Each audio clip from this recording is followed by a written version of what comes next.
naga-arise, no? And then some of them, no, hara na sa imo nga obsaran, no? Ining mga false teachers, no, nga naga-drive o isang false teaching. So paano mo ini siya nga ma-resist, no? Paano mo ini siya okay masumpong kung wala ka sa pagtuon o isang pulong sang Dios. Kita niyo kagaina, no, ang realidad, no. Iban sa aton gani wala kabalo kung ano ang gospel. Di ba?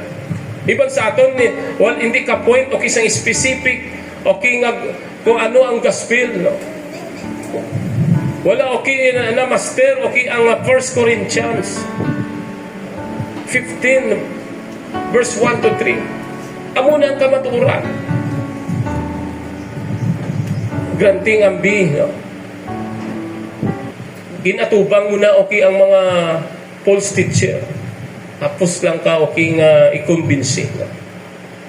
Tapos ka i-convince nga so hindi ka will verse, no. Hindi ka will known okay sa pulong sa Ginoo. That's why nga initagaan nato sa concern, no. Hindi mo pagluglahugan subong yan. Kaya nga ginpropesyay na ni Jesus, no. Sa Matthew chapter 24, no. Madamo okay ang magkari sa akon ngalan. Anong warning okay ni Jesus, no? Nga hindi ka mo okay mapatalang, no? Hindi ka mo mapatalang.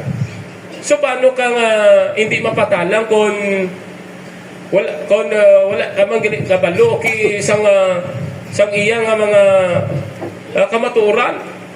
Di hapos kagid yang mapatalang. Kay ang imuna-una ara malan na daya nga iyaman ni sa Ginoo, may mga verses man